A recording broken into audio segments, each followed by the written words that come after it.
நீங்க கத்துக்கிட்ட சட்டம், கான்ஸ்டிடியூஷன் ஆஃப் இந்தியா, எப்படிலாம் கேஸ் நடக்கும், எப்படி சுப்ரீம் கோர்ட் ப்ரொனவுன்ஸ் பண்ணுவாங்க அப்படிங்கறத எல்லாரும் கத்துக்கிட்டு இருக்கீங்க. அது மட்டும் இல்லாம அரசியல் சூழ்ச்சிகள் எப்படி நடக்கிறதுக்கான வாய்ப்புகள் உண்டு அப்படிங்கறத நீங்க தெரிஞ்சுக்கிட்டீங்க. தமிழக வெற்றி கழகத்துடைய விர்ச்சுவல் வாரியர்ஸ்க்கு என்னுடைய சல்யூட்.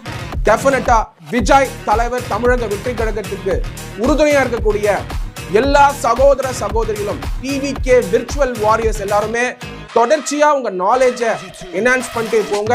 எஸ்பெஷலா அரசியல் அமைப்பு சட்டம், கான்ஸ்டிடியூஷன் ஆஃப் இந்தியாவில் இருக்கக்கூடிய எல்லா ப்ரொவிஷனும் கத்துக்கோங்க, சட்டங்களை தெரிஞ்சுக்கோங்க, லா அபைடிங் சிட்டிசன் ஆயிடுங்க.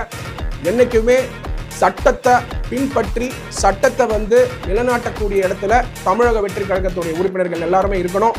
அது மட்டும் இல்லாம மிகப்பெரிய பலத்தை விஜய் அவர்கள் தலைவர் வெற்றி கழகத்துக்கு நீங்க கொடுத்துருக்கீங்க. TVK virtual warriors. இன்ஃபேக்ட் இன்னைக்கு காலையில எந்திரிக்கும் போது எனக்கு காய்ச்சலும் பயங்கரமான கோல்டும் என்னால பேச முடியுமான்னு தெரியல.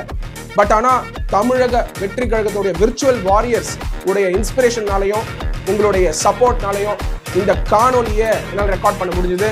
டெஃபினட்டா என்னுடைய பணி உங்களுக்காக தொடரும். தமிழக வெற்றி கழகத்துடைய விர்ச்சுவல் வாரியர்ஸ்க்கு என்னுடைய வாழ்த்துக்கள். CBI investigation supreme court order பண்ணியிருக்கிறத மக்கள் கிட்ட கொண்டு போய் சேருங்க. என்னுடைய நன்றிகள். Signing off, advocate doctor M Sathyakumar. நன்றி.